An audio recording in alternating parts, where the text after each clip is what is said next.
This game is called The Last Christmas, and it is a first-person narrative game where you play the main character Jack. This seems to be the right place.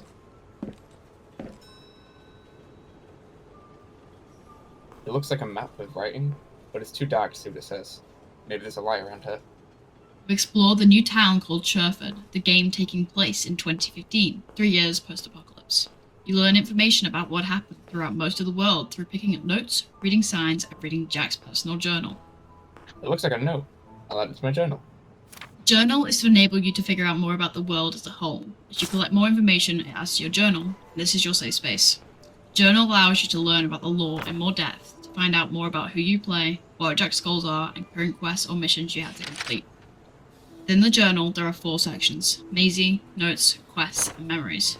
For lore lovers, the important sections are Maisie, Memories, and Notes, while the main section for those who simply want to play the game is the Quest section. The controls throughout the game are W, A, S, and D to move, F for flashlight, E to interact, Control to crouch, and there's no jump feature.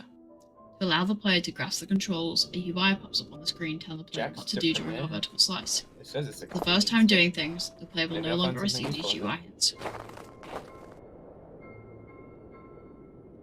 If the game were to be fully finished, there would be some extra cutscenes throughout the game. Some would be simple to make, and others more difficult. For example, there would be a cutscene here showing where the torch sits. Perfect. But it looks like it needs batteries.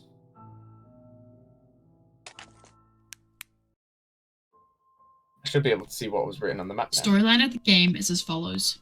December 2012, when all believed a Christmas miracle would come true, came the worst nightmare they could imagine. Santa mysteriously disappeared without leaving gifts for any of the children. People all over the world began to theorize. Some believing Santa Claus simply didn't care anymore. As the rumors spread, the resentment grew until the emotions transformed and hatched a spiteful being that was nicknamed Cain, to Candy Canes. The Canes began to pick their victims and terrorize them until they were either killed or consumed the souls of the Canes. These Canes were the most powerful and invasive species ever known to man, thus the downfall of humanity. It looks like the directions. It's telling me where to go. It seems like I'll need to head to the bar. When he was younger, an orphan boy named Jack took it upon himself to take care of a little girl called Maisie. He wanted to treat her to the life he never got. They grew up doing everything in the orphanage together. They remained there until December 2012. They decided to take the opportunity to flee from the misery together during the chaos, and at last, they were free. A year after the spawning of the Canes, Jack and Maisie went on a supply trip to stock up for food. That day was never forgotten by Jack. The terror of them being chased through the town by a ghostly Cane, and then the consumption of his little sister. He felt responsible for her death. He couldn't stop the Canes from killing her, no matter how hard he had tried.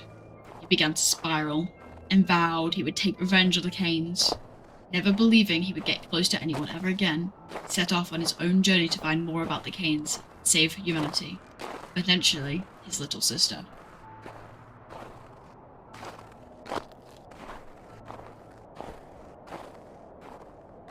This looks like the right place. I guess the only way forward is through the bar. PEGI rating of our game is 16, and our target audience is for teens to young adults. Of course, anyone who has a love for narrative games.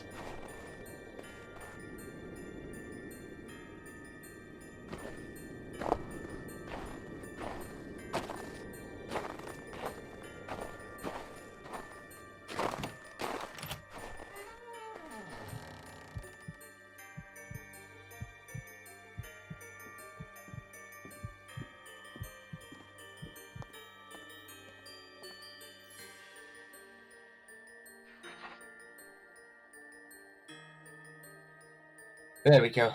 The exit door. This game took 12 weeks to make as a duo project between Dominic De Oliveira and Lucy Hughes. Thank you for watching.